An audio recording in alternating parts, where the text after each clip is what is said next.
ಇದ್ರ ಪ್ರಕಾರವಾಗಿ ಅವರು ರೇಟ್ನ ಫಿಕ್ಸ್ ಮಾಡಬೇಕು. ಅದ್ರ ಮೇಲಾಗಲಿ ಜಾಸ್ತಿ ಆಗಲಿ ನಮಗೆ ಬೇಡ. ಇಷ್ಟೇ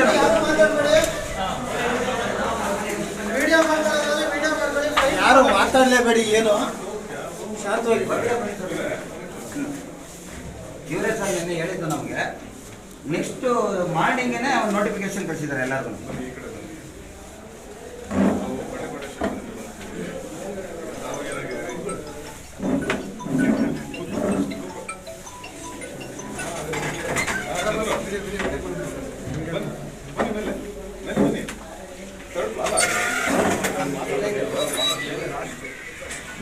ಮಾಡಿ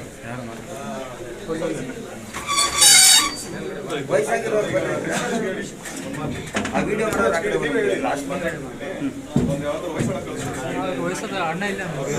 ಅವ್ರು ಯಾರು ಆಪರೇಷನ್ ಆಗಿತ್ತಲ್ಲ, ಅವ್ರು ಯಾರು ಆಪರೇಷನ್ ಆಗಿತ್ತಲ್ಲ ಅವ್ರು ಯಾರು ಮಾತಾಡ್ಬಿಡಿ ಅಣ್ಣ, ಇಲ್ಲ ನೀವೇ ಮಾತಾಡ್ಬಿಡಿ. ಸುಮ್ಮನೆ ವಾಟ್ಸಪ್ ಏನೇ ಒಂದು ಖಂಡಿತ ಖಂಡಿತ ಮಾತಿನಲ್ಲಿ ತೂಕ ಇರಬೇಕು. ಖಂಡಿತ ಖಂಡಿತ ಸರ್, ಈ ಬಟ್ಟೆಗೆ ಬೆಲೆ ಇರುತ್ತೆ ದಯವಿಟ್ಟು. ಆಮೇಲೆ ನೀವು ಮಾಡಿ ಮತ್ತೆ ವಾಟ್ಸಪ್ ಅಲ್ಲಿ ಅಲ್ಲಿ ಇಲ್ಲಿ ಹಾಕೋದು, ಒಂದು ಮಾತು ಆ ಕಡೆ ಈ ಕಡೆ ಹೆಚ್ಚು ಕಮ್ಮಿ ಆಯ್ತು ಅಂದ್ರೆ ಎಲ್ಲರಿಗೂ ಖಂಡಿತ ಇಲ್ಲ ಸರ್. ಅದಕ್ಕೆ ನಾನು ಹೇಳೋದು, ನಮ್ಮ ಕೈನಲ್ಲಿ ಈಗ ಅವ್ರ ಹತ್ರ ಮಾತಾಡ್ತೀನಿ ಆದ್ರೆ ಸಂತೋಷ ಆಗ್ಲಿಲ್ವಾ ಸೀದಾ HSR ಖಂಡಿತ ರಿಟರ್ನ್ ಕಂಪ್ಲೇಂಟ್ ಕೊಡಿ. ಅವ್ರ HSR ವಹಿಸೋಣ ಕರೆಸ್ತೀವಿ, ಅವ್ರ ಜೊತೆ ಬೇಕಾದ್ರೆ ಹೋಗಿ ನೀವೇ ಹೋಗ್ಬಿಟ್ಟು ರಿಟರ್ನ್ ಕಂಪ್ಲೇಂಟ್ ಕೊಡಿ. ಇದು ಮಾರ್ನಲ್ ಆದ್ರೆ ಓಕೆ. ಇವರೇ ಈಗ ಇವ್ರದ್ದು ಸಮಸ್ಯೆ ಏನಾಗಿದೆ ತಾವು ಇವರು ಇಲ್ಲಿ ಬಂದು ಹೆಲ್ಪ್ ಡೆಸ್ಕ್ ನೀವು ಇದು ಮಾಡ್ತೀರಾ? ಓಕೆ. ರ್ಯಾಪಿಡೋ ಈಗ ಉದಾಹರಣೆಗೆ ನನಗೆ ರ್ಯಾಪಿಡೋ ಅನ್ನೋದು ಬೈಕ್ ರ್ಯಾಪಿಡೋ ಇತ್ತು, ಈಗ ಆಟೋ ಮತ್ತೆ ಕ್ಯಾಬ್ ಕೊಟ್ಟಿದ್ದೀರಾ. ಮತ್ತೆ ಈಗ ನೀವು ರೆಗ್ಯುಲರ್ ಆಗಿ ಇವ್ರದ್ದೇನು ಗೌರ್ಮೆಂಟ್ ಆರ್ಡರ್ ಇದೆ, ಈಗ ಆರ್ಡರ್ ತೋರಿಸ್ತಾ ಇದ್ದಾರೆ. ಬಂದ್ರು ನನಗೆ ಇದು ಎಕ್ಸ್ಪ್ಲೈನ್ ಮಾಡಿದ್ರು, ಗೌರ್ಮೆಂಟ್ ಕಡೆಯಿಂದ ಈ ರೇಟ್ಸ್ ಇದೆ ಅಂತ ಹೇಳಿದ್ರು. ಕರೆಕ್ಟ್ ಬಂದಿದ್ದ ತಕ್ಷಣ ಸರಿ ಓಕೆ ನಾನೇನು ಮಾಡಿದೆ, ಅದು ನನ್ನ ಕೈಲಿಲ್ಲ ರೇಟ್ ಕಾರ್ಡ್ ಚೇಂಜ್ ಮಾಡೋದಲ್ಲ, ಯಾಕಂದ್ರೆ ನನ್ನ ಮ್ಯಾನೇಜ್ಮೆಂಟು. ನಾನೇನು ಮಾಡಿದೆ, ನನ್ನ ಮ್ಯಾನೇಜ್ಮೆಂಟ್ ತಿಳಿಸಿದೆ. ಅವ್ರು ಬಂದು ಓಕೆ ಫೈನ್ ನಾನು ನೋಡ್ತಾ ಇದ್ದೀನಿ ಅಂತ ಹೇಳಿದರು. ಅವ್ರಿಗೆ ಅವತ್ತು ಹೇಳಿದ ಹೌದು ಹೌದು ಸರ್ ನಾನು ಮಾತಾಡೋದು. ಈಗ ನೀವು ಇದಕ್ಕಿಂತ ಕಡಿಮೆ ರೇಟ್ ಕೊಡ್ತಾ ಇದ್ದೀರಾ? ಹೌದು ರೇಟ್ ಪೀಕ್ ಅವರ್ಸಲ್ಲಿ ಒಂದು ರೇಟ್, ನಾನ್ ಪೀಕ್ ಅವರ್ಸಲ್ಲಿ ಒಂದು ರೇಟ್. ಸೊ ಡಿಪೆಂಡ್ ಅವರು ಯಾವ ಥರ ಬುಕಿಂಗ್ ಬರುತ್ತೋ ಅದ್ರ ಮೇಲೆ ರೇಟ್ ಕಾರ್ಡ್. ಈಗ ಓಲಾ ಊಬರ್ ಎಲ್ಲ ಬರೋದಲ್ಲ, ಅದು ಯಾವ ಥರ? ಇವ್ರ ತರನೇ ಅವ್ರ ಟೆಕ್ನಾಲಜಿನ ನಮ್ಗೆ ಕೊಡ್ಬೇಕು ಸರ್. ಇವರೆಲ್ಲರೂ ಬಂದ್ಬಿಟ್ಟು ಬ್ರೋಕರ್ಗಳು, ಅಂದ್ರೆ ನಮ್ಗೆ ಬಾಡಿಗೆಗಳನ್ನ ಇಟ್ಕೊಡ್ಬೇಕು, ಕಸ್ಟಮರ್ಗಳಿಗೆ ನಮ್ಮನ್ನ ತೋರ್ತಾರೆ, ನಮ್ಗೆ ಕಸ್ಟಮರ್ ತೋರ್ತಾರೆ, ಅಷ್ಟೇ ಇವ್ರ ಕೆಲಸ. ಅದಕ್ಕೆ 5% ಕಮಿಷನ್ ತಗೋಬೇಕು, ತಗೊಂತಾರೆ ಅಷ್ಟೇ. 5% ತಗೊಳ್ಳಿ ಅಂತ ಸರ್ಕಾರ ಇಲ್ಲಿ ಹೇಳಿದೆ. ಇವ್ರು ಏನ್ ಮಾಡ್ತಾ ಇದಾರೆ, ಇವ್ರವ್ರ ಕಂಪ್ನಿಗಳನ್ನ ವರ್ಚಸ್ಗಳನ್ನ ಬೆಳೆಸೋದಕ್ಕೆ, ನನ್ನ ಕಂಪ್ನಿಲಿ ಕಡಿಮೆ ಬರುತ್ತೆ ಅಂತೇಳಿ. ಆಯ್ತಪ್ಪ ನೀವು ಕಡಿಮೆ ಕೊಡ್ತೀರಾ, ಕೊಡಿ. ಉಳಿದಿದ್ದ ದುಡ್ಡು 24 ರೂಪಾಯಿ ಅವ್ರು 13 ರೂಪಾಯಿ ಕೊಡ್ತಾರ, ಕೊಡ್ಲಿ. ಇನ್ನು ಉಳಿದಿದ್ದ ದುಡ್ಡು ನನಗೆ ಕೊಡಿ. ಇವರು ನಾನು ಅದನ್ನೇ ಹೇಳ್ತಾ ಇದೀನಿ. ನೀವು ಇವ್ರಿಗೆ ನಾವು ಕಮಿಷನ್ ಬೇಸಲ್ಲಿ ಕೊಡ್ತಾ ಇದೀವಲ್ವ ಸರ್. ಈಗ 20,000 ರೂಪಾಯಿಗೆ 1,000 ರೂಪಾಯಿ ಕಟ್ಬೇಕು ನಾವು. 5% ಆಯ್ತು. ನನಗೆ ನೀವು ಕಡಿಮೆ ತೋರಿಸಿದ್ರು ನಿಮ್ಗೆ ನಷ್ಟ ಇಲ್ಲ, ಜಾಸ್ತಿ ತೋರಿಸಿದ್ರು ನಿಮ್ಗೆ ಲಾಭ ಇಲ್ಲ ತಾನೆ. ನೀವ್ ಯಾಕೆ ಅದನ್ನ ರೇಟ್ ನ ನೀವು ಕಡಿಮೆ ಮಾಡೋದು ಜಾಸ್ತಿ ಮಾಡೋದು ಮಾಡ್ತಾ ಇದೀರಾ? ಪೀಕ್ ಅವರು ನಾನ್ ಪೀಕ್ ಅವರು ಗೌರ್ಮೆಂಟ್ ಏನಾರು ಹೇಳಿದ್ಯಾ? ನಾವು ಕರ್ನಾಟಕದ ಅಂಡರಲ್ಲಿ ನಾವು ಡ್ರೈವರ್ಗಳು ಕೆಲಸ ಮಾಡ್ತೀವಿ. ಪೀಕ್ ಅವರು ಮಾಡ್ಬಿಡಿ, ನಾನ್ ಪೀಕ್ ಅವರು ಮಾಡ್ಬಿಡಿ, ಸರ್ಕಾರದ ಆದೇಶ ಮೂವ್ ಮಾಡಿ, ಇಷ್ಟೇ ನಾವು ಕೇಳ್ತಾ ಇರೋದು. ಅದು ಇರಲಿಲ್ಲ, ಅದು ಮಧ್ಯದಲ್ಲಿ ಡಿಸ್ಕ್ ಮಾಡಬೇಡ. ನಮ್ದೇನೇ ಗೊತ್ತಿಲ್ಲ ಸಾರಿ ಸರ್. ಈಗ ಅದೇನು ಅಂದ್ರೆ ಸರ್ಕಾರ ಅದನ್ನೆಲ್ಲ ಯೋಚನೆ ಮಾಡಿ ಆ ರೇಟ್ನ ಕೊಟ್ಟಿದೆ. ಒಂದ್ ವೇಳೆ ಇವ್ರಿಗೇನಾರ ಜನಗಳ ಮೇಲೆ ಅಷ್ಟೊಂದು ಕರ್ಟಸಿ ಇದ್ದು ಎಸಿಗೆ ನಾನ್ ಎಸಿಗೆ ಚಿಕ್ಕ ಗಾಡಿಗೆ ದೊಡ್ಡ ಗಾಡಿಗೆ ಅಂತ ಹೇಳಿ ಭೇದ ಭಾವ ಮಾಡ್ಬೇಕು ಅನ್ನೋದಿದ್ರೆ ಇವ್ರು ಸರ್ಕಾರಕ್ಕೆ ಒಂದು ಲೆಟರ್ ಕೊಟ್ಬಿಟ್ಟು ಅವ್ರ ಕಡೆಯಿಂದ ಮಾನ್ಯತೆ ಲೆಟರ್ನ ತಗೊಂಡ್ಬಂದು ಆಮೇಲೆ ಇವ್ರ ನಮಗೆ ತೋರಿಸ್ಲಿ, ಚೇಂಜ್ ಮಾಡ್ಲಿ. ಅಲ್ಲಿವರೆಗೂ ಈ ರೇಟ್ ಏನಿದೆ ಅದನ್ನೇ ಕೊಡ್ಬೇಕು ಅಂತ. ಇದು ಒಂದಾಯ್ತಾ? ಇವರೇ ಸಾರೇ ಹೇಳಿದ್ರು ಯಾವುದೇ ID ಬ್ಲಾಕ್ ಆದ್ರೂ ಈ ವಿಚಾರಕ್ಕೆ ನಾನು ಅನ್ಬ್ಲಾಕ್ ಮಾಡ್ತೀನಿ ಅಂತ ಹೇಳಿದ್ರು. ಇವ್ರು ಬ್ಲಾಕ್ ಮಾಡ್ಬಿಟ್ಮೇಲೆ ಡ್ರೈವರ್ಗೆ 2 ದಿನ ಆಗುತ್ತೆ 3 ದಿನ ಆಗುತ್ತೆ, ಅಲ್ಲಿವರೆಗೂ ಅವ್ರ ಊಟ ಏನ್ ಮಾಡ್ಬೇಕು? ಫಸ್ಟ್ ಆಫ್ ಆಲ್ ಯಾಕೆ ಬ್ಲಾಕ್ ಮಾಡಬೇಕು? ಮಾಡೋ ವ್ಯವಸ್ಥೆ ತೆಗೀರಿ. ಇದು ಒಂದು ಕ್ಲಾರಿಟಿ ಸಿಗೋ ತನಕ ಒಂದು ಸರ್ ನನಗೆ ಬಂದು ಇನ್ಫಾರ್ಮೇಶನ್ ಪ್ರಕಾರ ಇದು ಕೊಟ್ಟಿದ್ದೀನಿ, ಅವ್ರು ಮಾಡಿದ್ದಾರೆ.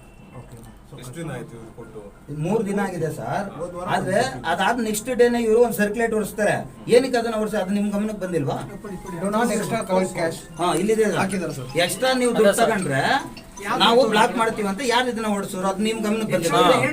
ಯಾವ್ದ್ರ ಮೇಲೆ ಎಕ್ಸ್ಟ್ರಾ ನಾವು ತಗೋತೀವಿ? ಆಯ್ತು, ಈಗ ಸರ್ಕಾರದ ರೇಟ್ಗಿಂತ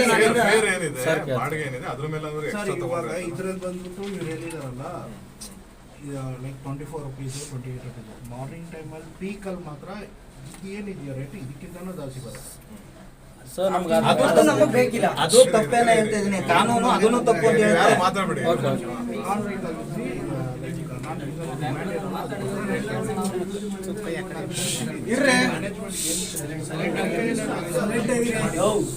ಸ್ವಲ್ಪ ಜೋರ ಮಾತಾಡಿ. ಈಗ ಮ್ಯಾನೇಜ್ಮೆಂಟ್ ತಿಳಿಸೋದಲ್ಲ ಇಂಪಾರ್ಟೆಂಟ್, ಅದು ಜಾರಿ ಬರೋದು ನೋಡ್ಬೇಕು. ಬೇಗ ಆದಷ್ಟು ಬೇಗ ಜಾರಿ ಬನ್ನಿ. ಮತ್ತೆ ಇನ್ನೊಂದು, ಆ ಬ್ಲಾಕ್ ಮಾಡೋ ವ್ಯವಸ್ಥೆನ ಆದಷ್ಟು ಬೇಗ ತೆಗೀರಿ.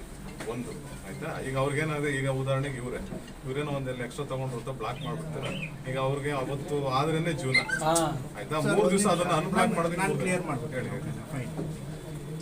ಆ್ಯಪಲ್ಲಿ ಒಂದು ರೇಟ್ ತೋರಿಸಿದಾರಲ್ಲ, ಸೊ ಅದನ್ನ ನಂಬ್ಕೊಂಡು ಕಸ್ಟಮರ್ಸ್ ಬಂದರು. ಸೊ ಇವ್ರ ಸಮಸ್ಯೆ ಓಕೆ ಫೈನ್, ಇವ್ರು ಹೇಳ್ತಾ ಇದ್ದಾರೆ ನಾನು ಗೌರ್ಮೆಂಟ್ ರೇಟ್ ಇಂದ ತಗೋಗುತ್ತೆ, ಓಕೆ. ಇದು ನನಗೆ ತಿಳಿಸಿದಾರಲ್ಲ, ನಾನು ಅಲ್ಲೇ ಮಾತಾಡ್ತಾ ಇದ್ದೀನಿ. ಇದು ಕಂಪನಿ ಮೂಲಕ ನಾನು ಅದು ರಿಸಾಲ್ವ್ ಮಾಡಬೇಕು. ನೀವು ಕಸ್ಟಮರ್ ಹತ್ರ ಅಲ್ಲಿ ಎಕ್ಸ್ಟ್ರಾ ಇದ್ರೆ ಕಸ್ಟಮರ್ ಹತ್ರ ಮಿಸ್ಬಿಹೇವ್ ಆಗುತ್ತೆ. ಕರೆಕ್ಟ್ ಅಲ್ಲ? ಅಲ್ಲ, ನೀವು ಕಮ್ಮಿ ತೋರಿಸುತ್ತಲ್ವ ಸರ್, ಮಿಸ್ಬಿಹೇವ್ ಆಗೋದು ನೀವು ಕಡಿಮೆ ತೋರಿಸುತ್ತಲ್ವಾ? ನಾನು ಕಂಪ್ಲೀಟ್ ಮಾಡ್ತೀನಿ. ಹೇಳಿ ಸರ್, ಆಯ್ತು ಅವರೆಲ್ಲ ಹೇಳ್ಬಿಡಿ. ನಾನು ಕಂಪ್ಲೀಟ್ ಮಾಡ್ಬಿಡ್ತೀನಿ. ಸೊ ಅಲ್ಲಿ ಮಿಸ್ಬಿಹೇವ್ ಆಗಿದ್ದರಿಂದ ಅಲ್ಲಿ ಮೇಲೆ ಎಸ್ಕಲೇಷನ್ ಆಗ್ತಾ ಇದೆ. ಸೊ ಅದಕ್ಕೆ ಅಲ್ಲಿ ಕಡೆಯಿಂದ ಬ್ಲಾಕ್ ಆಗ್ತದೆ. ಎಲ್ಲಿ ನೀವು ನಿಮ್ಮ ನನಗೆ ಹೆಡ್ ಆಫೀಸ್ ಎಲ್ಲಿದೆ? ಇದು ಬ್ರಾಂಚು, ಹೆಡ್ ಆಫೀಸು ಇದ್ರ ಹತ್ರ ಸಹಕಾರ ಹಾಸ್ಪಿಟಲ್ ಇದೆಯಲ್ಲ ಅಲ್ಲಿ. ಬೆಳ್ಳಂದೂರು. ಆಯ್ತು. ಈಗ ಬಿಡಿ, ಎಷ್ಟು ಮಾತಾಡೋದು ಅಷ್ಟೇ. ಈಗ ಒಂದು ನಿಮ್ ಕಡೆಯಿಂದ ಅಲ್ಲಿಗೆ ಹಾಕಿದ್ದೀರಾ ಸರ್? ಆಲ್ರೆಡಿ ನಾನು ಪಾಸ್ ಮಾಡಿದ್ದೀನಿ. ಲಾಸ್ಟ್ ಟೈಮ್ ಬರುವಾಗ ನನ್ನ ಕೆಲಸ ಏನಿದೆ ಅದು ಇವನ್ ನಾನು ಮೇಲೂ ಕಳಿಸಿದ್ದೀನಿ, ವಾಟ್ಸಪ್. ಎಷ್ಟು ದಿನ ಆಗ್ಬೋದು ಇತ್ಯರ್ಥ ಆಗ್ಲಿಕ್ಕೆ? ನನಗೆ ಅದು ಅಪ್ಡೇಟ್ ಯಾಕಂದ್ರೆ ಅದು ಮ್ಯಾನೇಜ್ಮೆಂಟ್ ಒಂದು ಕೆಲಸ ಮಾಡಿ ನೋಡಿ. ಈಗ ನಿಮ್ಮ ಹೆಸರು ನಾಗೇಶ್ ಅಂತ. ನಾಗೇಶ್ ಅವರೇ, HSR ಸ್ಟೇಷನ್ಗೆ ಹೋಗಿ. ಸರಿ. HSR ಸ್ಟೇಷನ್ಗೆ ಹೋಗಿ ಇಲ್ಲಿ ಕೆಲಸ ಆಗೋ ಕೆಲಸ ಅಲ್ಲ. ಮೇಲ್ಗಡೆ ಯಾರಿದ್ದಾರೆ ಅವ್ರನ್ನ ಕರ್ಸ್ಕೊಂತಾರೆ. ಸರಿ. ಅದು ಕೆಲಸ. ಇಲ್ಲಿ ಇವ್ರ ಹತ್ರ ಬಂದು ಕೇಳಿದ್ರೆ ಏನೋ ಕೆಲಸ ಆಗಲ್ಲ. ಇವ್ರೇನಂತಾರೆ ನಾನು ಜಸ್ಟ್ ಏಜೆಂಟ್. ಹೌದು ಸರ್, ಅದನ್ನೇ ನಾನು ಹೇಳ್ತಾ ಇದ್ದೀನಿ. ಇವ್ರ ಕೆಲಸ ಏನಿದೆ ಅಷ್ಟೇ ಮಾಡ್ಬೇಕು. ಇವ್ರು ಏನ್ ಮಾಡ್ಬೇಕಾಗಿತ್ತು, ಬ್ಲಾಕ್ ಮಾಡೋ ವಿಚಾರದಲ್ಲಿ ಇವ್ರು ನನ್ಗೆ ಹೇಳಿ ಕಳ್ಸಿದ್ರು ಬ್ಲಾಕ್ ಅನ್ಬ್ಲಾಕ್ ಮಾಡ್ತೀನಿ ಅಂತ. ಇವ್ರು ಅದಾದ ನೆಕ್ಸ್ಟ್ ಡೇನೆ ಸರ್ಕ್ಯುಲೇಟ್ ನ ಎಲ್ಲಾರ್ಗೂ ಕಳ್ಸಿಬಿಟ್ರು. ಆಪ್ ಅಲ್ಲಿ ತೋರಿಸಿದ ದುಡ್ಡು ಮಾತ್ರ ನೀವು ತಗೋಬೇಕು ಅಂತ. ನೀವು ಆಪ್ ಅಲ್ಲಿ ತೋರಿಸಿದ್ದಾದ್ರೆ ಅದು ನಿಗದಿತ ದರ ನಿಮ್ಗೆ ಯಾರು ಹೇಳಿದ್ದು ಅನ್ನೋದೇ ನನ್ನ ಕ್ವಶನ್. ಇದೇನ್ ಫೋನ್ ಕಳಿಸಿದಾರಲ್ಲ ಇವ್ರದೇ ಕೆಲಸ. ಕಂಪ್ಲೇಂಟ್ ಆಚೆ ಆಗಿದ್ರಿಂದ ಅದು ಕೆಲಸ. ಓಕೆ, ಈಗ ಒಟ್ಟಿನಲ್ಲಿ ಈಗ ತೊಂದರೆ ಇಲ್ವಾ ಅದರಿಂದ? ರಿಕ್ವೆಸ್ಟ್ ಮಾಡಿದಿರಲ್ಲ, ನನ್ನ ಹತ್ರ ರಿಕ್ವೆಸ್ಟ್ ಮಾಡಿದೀರಾ, ಪ್ರೈಸಸ್ ಚೇಂಜ್ ಆಗ್ಬೇಕು. ನಾನು ಮ್ಯಾನೇಜ್ಮೆಂಟ್ ತಿಳಿಸಿದ್ದೀನಿ. ಸರಿ, ವೇಟ್ ಮಾಡಿ. ಅದು ಪ್ರೈಸಸ್ ಚೇಂಜ್ ಮಾಡಿ ಅವ್ರು ವರ್ಕ್ ಮಾಡ್ಬೇಕು ಅಂತ ಆಯ್ತು ಸರ್, ನೀವು ಹೇಳ್ತಾ ಇದ್ದೀರಾ ಮಾಡ್ತೀರಾ, ಓಕೆ. ನಾವೀಗ ನಾವೇನ್ ಹೇಳ್ತೀವಿ, ನೀವು ರೇಟ್ ಕೊಡದೇ ಇದ್ರು ಪರವಾಗಿಲ್ಲ, ನಮ್ಮ ಅಪ್ಲಿಕೇಶನ್ ಇದೆ, ಅವ್ರಿಗೆ ನಿಮ್ಮ ಆಸ್ ಪರ್ ಲೊಕೇಶನ್ ಇಂದಾನೆ ಡ್ರಾಪ್ ಮಾಡ್ತೀವಿ. ನಮ್ಮ ಹತ್ರ ಮೀಟರ್ ಹೊಡುತ್ತೆ, ಅವ್ರಿಗೆ ಬಿಲ್ಲು ಕೂಡ ಬೇಕಾದ್ರೆ ಕೊಡ್ತೀವಿ. ಹಂಗೇನಾರು ಗಲಾಟೆ ಏನಾರು ಮಾಡಿದ್ರೆ, ಏನೋ ಅಮ್ಮ ಅಕ್ಕ ಅನ್ನೋದು ಹಿಂಗೆಲ್ಲ ಮಾಡಿದ್ರೆ ಬೇಕಾದ್ರೆ ನೀವು ಬ್ಲಾಕ್ ಮಾಡಿ, ಬೇಡ ಅಂತ ಹೇಳಲ್ಲ ನಾನು. ನಾವು ಬಿಲ್ ತೋರಿಸಿರ್ತೀವಿ, ಅವ್ರು ಕೊಡುವಾಗ ಯಾರೋ ಕಸ್ಟಮರ್ ಕೇರ್ ಫೋನ್ ಮಾಡ್ತಾರೆ. ನೀವ್ ಹೇಳ್ಬೇಕಾಗಿರೋದು ಒಂದೇ, ಹೌದು ಅವ್ರು ಮೀಟರ್ ಹಾಕೊಂಡು ಹೋಗ್ತಾ ಇದಾರೆ, ನಮ್ದು ಇನ್ನೂ ರೇಟ್ ಅದು ಫಿಕ್ಸ್ ಆಗಿಲ್ಲ, ದಯವಿಟ್ಟು ಅವ್ರಿಗೆ ಏನಿದೆ ಅವ್ರಿಗೆ ಸಹಕರಿಸಿ ಅಂತ ನಿಮ್ ಕಡೆಯಿಂದ ಹೇಳ್ಬೇಕಲ್ಲ ನೀವು.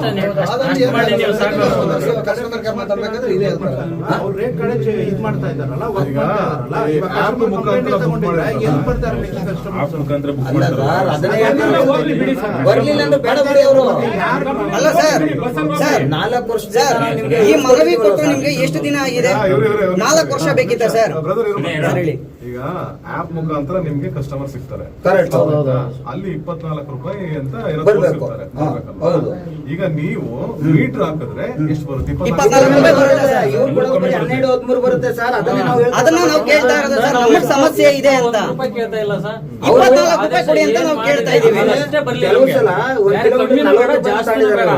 10 ಕಿಲೋಮೀಟರ್ 400 ರೂಪಾಯಿ 500 ರೂಪಾಯಿ ತಗೊಂಡಿದ್ದಾರೆ. ನಾವು ಅದನ್ನು ಬೇಡ ಅಂತ ಹೇಳ್ತಾ ಇದೀವಿ. 3 ದಿನ ಆಯ್ತು ಇವ್ರಿಗೆ ತಿಳಿಸಿ. 3 ದಿನದಲ್ಲಿ ಒಬ್ಬ ಚಾಲಕಂಗೆ ದಿನನಿತ್ಯ ಎಷ್ಟು ಲಾಸ್ ಆಗುತ್ತೆ? ಇವ್ರು ಕಟ್ಕೊಡ್ತಾರ? ಇವ್ರು ಹೇಳ್ತಾರೆ ಮ್ಯಾಟ್ರ್ ಸೀರಿಯಸ್ ಆಯ್ತಾ. ಇಷ್ಟು ಜನ ಹೊಟ್ಟೆ ಮೇಲೆ ಹೊಡೆಯೋದು ಬೇಡ ಆಯ್ತಾ. ಈಗ ಈ ಕ್ಯಾಬ್ ಡ್ರೈವರ್ಗಳು ಮತ್ತೆ ಆಟೋ ಡ್ರೈವರ್ಗಳು ಅವತ್ತು ದುಡಿದ್ರೆ ಹೊಟ್ಟೆ ಅಷ್ಟೇ ಸರ್. ಏನಂತ ದೊಡ್ಡ ಶ್ರೀಮಂತರೆಲ್ಲ ಆಯ್ತಾ. ಅದಕ್ಕೆ ಇದನ್ನ ನೀವು ಆಯ್ತು 3 ದಿನ ಆಗಿದೆ, ಅವ್ರ ಲೆಟರ್ ಕೊಟ್ಟು ಏನಾಗಿದೆ ಅಂತ ಒಂದ್ಸಲಿ ಕನ್ಫರ್ಮ್ ಮಾಡ್ಕೊಳ್ಳಿ ಆಯ್ತಾ. ಇನ್ನು ಟೈಮ್ ಬೇಕು. ನನಗ್ ಗೊತ್ತಿಲ್ಲ ಯಾವ ಬರುತ್ತೆ ಅಂದ್ರೆ ನಿಮ್ ಲೆವೆಲ್ ನೀವು ಮಾಡಿರ್ತೀರಾ, ಅದು ಹೈರಾರ್ಕಿ ಅಂತ ಇರುತ್ತೆ. ನೀವೇನೋ ಮ್ಯಾನೇಜ್ಮೆಂಟ್ ಇರ್ತೀರಾ, ಅದ್ರ ಮೇಲ್ಗಡೆ MD ಯಾರ್ಯಾರು ಇರ್ತಾರೆ, ಅವ್ರನ್ನ ಕೇಳಬೇಕು, ಅವ್ರು ನಿರ್ಧಾರ ಮಾಡಬೇಕು ಅನ್ನೋದಿತ್ತು ಅಂದ್ರೆ ನೀವು ಒಂದು ಕೆಲಸ ಮಾಡಿ ಸ್ಟೇಷನ್ ಒಂದು ಕಂಪ್ಲೇಂಟ್ ಕೊಡಿ, ಖಂಡಿತ. ಕಂಪ್ಲೇಂಟ್ ಕೊಟ್ಬಿಟ್ಟು ಸಾಹೇಬ್ರು ಇರ್ತಾರೆ ಅವ್ರ ಹತ್ರ ಮಾತಾಡ್ಬಿಟ್ಟು ಇತ್ಯರ್ಥ ಮಾಡ್ಕೊಡಿ. ನಿಮ್ದು ಏನೇನಿದೆ ಎಲ್ಲ ಕಾಪಿ ತಗೊಳ್ಳಿ. ಎಲ್ಲ ಇದೆ ಸರ್. ಈ ಇದು ಕಂಪ್ಲೇಂಟ್ ಸಾರಿಗೆ ಕೊಟ್ಟಿದ್ದು ಇಲಾಖೆ ಇದೆ. ಕೊಟ್ಟಿದ್ದೀರಲ್ವಾ, ಹೌದು. ಇದು ಅದು ಎಲ್ಲ ಈ ಕಾಪಿ ಎಲ್ಲ ಜೆರಾಕ್ಸ್ ಮಾಡಿ ಕೊಟ್ಟು ಅವ್ರು ದೊಡ್ಡವ್ರು ಯಾರಿದ್ದಾರೆ ಬೆಳ್ಳಂಡೂರು ಮೈನ್ ಆಫೀಸ್ ಇಂದ ಕರ್ಸ್ಕೊಳ್ಳಿ. ಹಾ ಸರಿ. ಇವು ಇಲ್ಲಿಂದ ಹೋಗೋದ್ರ ಬದಲು ಶಂಕದಿಂದ ಬಂದ್ರೆ ತೀರ್ಥ ಅಂತಾರಲ್ಲ, ಹೌದು. ಆ ಥರ ದೊಡ್ಡವ್ರು ಕರೆದಾಗ ಬಂದೇ ಬರ್ತಾರೆ. ಆಯ್ತಾ? ಬಂದೇ ಬರ್ತಾರೆ. ಅವ್ರದ್ದು ಏನ್ ಸಮಸ್ಯೆ ಇದೆ ಅಲ್ಲಿ ಖುದ್ದಾಗಿ ಮಾಡ್ತಾರೆ. ಹೌದು. ಇಷ್ಟು ಜನ ಸೇರಿದಿರ, ಇಷ್ಟು ಜನದ ಸಮಸ್ಯೆ ಇದೆ, ಇದು ಇತ್ಯರ್ಥ ಆಗ್ಬೇಕಂದ್ರೆ ಇವ್ರೊಬ್ರಿಗೆ ಮಾತಾಡೋದಕ್ಕೂ ಡೈರೆಕ್ಟ್ ಆಗಿ ಅವ್ರ ಹತ್ರ ನಮ್ ದೊಡ್ಡವ್ರು ಮಾತಾಡಿ ನೀವೆಲ್ಲ ನಿಮ್ಮನ್ನೆಲ್ಲ ನೋಡಿದಾಗ ಇದೇನೋ ಮ್ಯಾಟರ್ ಸೀರಿಯಸ್ಸಪ್ಪ ಮತ್ತೆ ಮಾಡೋಣ. ಖಂಡಿತ ಹೋಗೋಣ. ಬಟ್ ನಮ್ನ ಇವರು 3-4 ವರ್ಷದಿಂದ ನಮ್ಗೆ ಏನೇ ಸಮಸ್ಯೆ ಬಂದ್ರೆ ಇವ್ರುಗಳೇ ಬಗೆಹರಿಸ್ಕೊಡ್ತಿದ್ದು. ಅದಕ್ಕೆ ಫಸ್ಟ್ ಇವ್ರಿಗೆ ಫಸ್ಟ್ ತಿಳಿಸೋಣ ಅಂತ ಸಂತೋಷ. ಹೇಳಿ ಈಗ ನೀವು ಇವರು ನಮ್ಗೆ ಮಾತು ಕೊಟ್ಟಿದ್ದಾರೆ, ಇವರು ನನ್ಗೆ ಮಾತು ಕೊಟ್ಟಿದ್ದಾರೆ, ನಡ್ಕೊಂತ ಇದ್ದಾರೆ. ಅದಕ್ಕೆ ಬಟ್ ನಮ್ಗೆ ಏನ್ ಬೇಜಾರಾಗಿತ್ತು ಅಂದ್ರೆ ಸರ್ಕ್ಯುಲೇಟ್ ಇಮಿಡಿಯೇಟ್ ಒಂದೇ ನಿಮಿಷಕ್ಕೆ ನಾನು ಇವೆಲ್ಲ ಮಾತಾಡ್ಕೊಂಡು ಅದೇ ಇವ್ರ ಲೆವೆಲ್ ಅಲ್ಲಿ ಆದಾಗ ಹಿಂಗ್ ವ್ಯತ್ಯಾಸಗಳಾಗ್ತವೆ. ದೊಡ್ಡವ್ರ ಲೆವೆಲ್ ಬಂದಾಗ ದೊಡ್ಡವ್ರ ಮುಂದೆ ಕೂತ್ಕೊಂತಾರ ಆಫೀಸರ್ ಮುಂದೆ, ಅವಾಗ ಅವ್ರೇನು ಮಾತಾಡೋದಕ್ಕಾಗಲ್ಲ. ಮುಚ್ಚಳಿಗೆ ಬರ್ದಂಗ ಆಗುತ್ತೆ, ಆರ್ಡರ್ ಆಗ್ತಾರೆ. ಮಾಡಿ ಐಡಿಯಾ ಬ್ಲಾಕ್ ಆಗಿದಾವೆ. ಇಷ್ಟೊತ್ತು ಅವರೆಲ್ಲ ಹೇಳಿದ್ರು ಕೇಳಬೇಕು. ಇವಾಗ ಡ್ರೈವರ್ಗಳ ಕಷ್ಟ ಸ್ವಲ್ಪ ಕೇಳ್ಬಿಡ್ತೀರಾ? ಅಲ್ಲ, ಯಾಕಂದ್ರೆ ಇವಾಗ ಇಲ್ಲಿ ಬಂದ್ವಿ, ಇಷ್ಟು ಮನವಿ ಮಾಡಿದೀವಿ. ಇವರು ಯಾವುದೇ ತರಹದ 4 ವರ್ಷದಿಂದ ಹೇಳ್ತಾ ಇದೀವಿ, ಇವರು ಬದಲಾಗಿಲ್ಲ. ನಂದು ಒಬ್ಬಂದೇ ಎಲ್ಲ ಕಷ್ಟ, ಇಲ್ಲಿರೋರ್ದು ಎಲ್ಲರದು ಕಷ್ಟ ಇದೆ. ಇವ್ರು ಇಷ್ಟಲ್ಲ, ACP DSP ಯಾರೇ ಬಂದು ಹೇಳಿದ್ರು ಬದಲಾಗಂತ ಚರ್ಮ ದಪ್ಪ ಆಗ್ಬಿಟ್ಟಿದೆ ಸರ್. ಸುಮ್ಮನೆ ನಮ್ಮ ಭಾಷೆಯಲ್ಲಿ ಹೇಳ್ಬೇಕಂದ್ರೆ ಚರ್ಮ ದಪ್ಪ ಆಗ್ಬಿಟ್ಟಿದೆ.